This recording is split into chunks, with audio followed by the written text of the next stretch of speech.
Cirrhosis. Cirrhosis, think scarring of the liver. Since normal healthy tissue is getting replaced with scar tissue, making the liver hard like a rock. They call it sclerosis. Causes: anything that causes inflammation and scarring to the liver. Alcohol abuse, chronic hepatitis, inflammation, cystic fibrosis, a serious mucus clogs in the entire body and the liver. The liver has 4 major roles and responsibilities: producing albumin, bile, and coagulation factors, detoxing ammonia, drug metabolism, and storing glycogen. Albumin. Albumin transports drugs in the body, also attracts water, binds with calcium. Albumin, A attracts water, drugs, and binds with calcium is a good memorization tool. Bile. It picks up cholesterol and bilirubin and takes them from the body to the toilet. Bilirubin causes jaundice in the body, as you can see of the yellowing of the skin and the eyes. In your sclera, the white part of your eye. Clotting factors. In liver disease, the blood can't clot fast enough and leads to huge risk for bleeding. So, number one concern is bleeding. So if you were to get a question, complication for cirrhosis, what would they be at risk for? The answer would be bleeding. Signs and symptoms. Jaundice, as we talked about, yellowing of the skin and the eyes. It's buildup of bilirubin, also in quotation marks, dead red blood cells, as the bile cannot take it from the body to the toilet. Portal hypertension. It is high pressure in the portal vein. Since the liver is hard like a rock, naturally the blood flow will back up and fluid spills over into the abdominal space called ascites, which is the third spacing. Ascites, huge fluid-filled abdomen, as the fluid gets backed up, as we talked about. Esophageal varices, the enlargement of veins in the esophagus.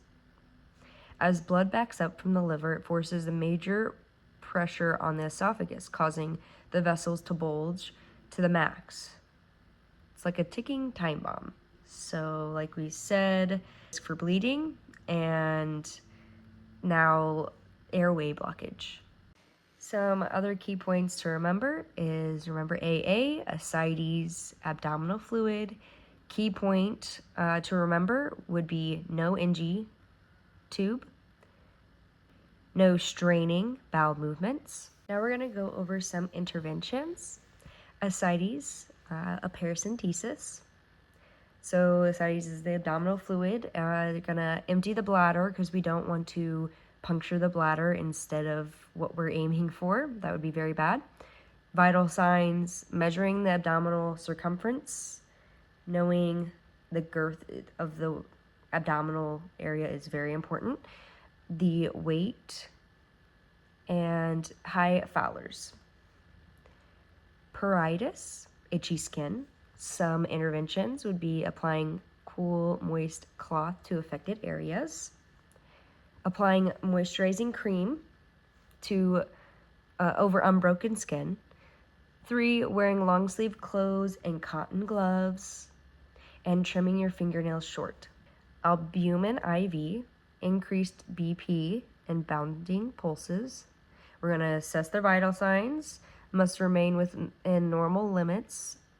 Albumin has been effective. Their vital signs are within normal limits, then the albumin is working. Diagnostics: liver biopsy. Lay on the right side to prevent bleeding after the procedure. Some nursing care diet considerations: low protein, low ammonia, prevents the hepatic encephalopathy. Low sodium and fluid, so it low swelling and ascites. No alcohol. They are at bleeding risk, so we want soft toothbrushes. No electric razors, and monitoring blood in their stool. For esophageal varices, avoid bearing down when you're having bowel movements because, we're at risk for bleeding. No new NG tube for bleeding, esophageal varices. Pharmacological, neomycin, lactulose to loosen the stool, get out the ammonia, loose bowels, loose the potassium, the hypokalemia. Lactulose, monitor for hypokalemia. I didn't get to mention this in the diagnosing. Obviously, we're going to do a liver biopsy. Monitoring for elevated bilirubin. Monitor for ALT elevation, AST, ALP. Monitoring for thrombocytopenia. Treatment, stop toxoids. Antiviral if you have Hep C.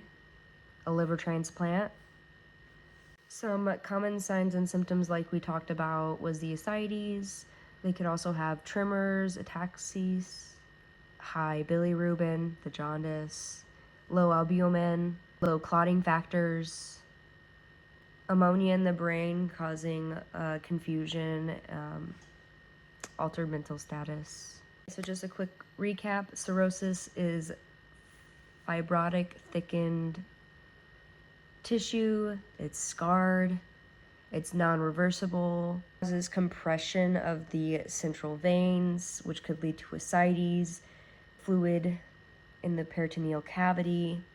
Guys, thank you so much for watching. Like and subscribe, comment down below, and we'll see you in the next one. Bye!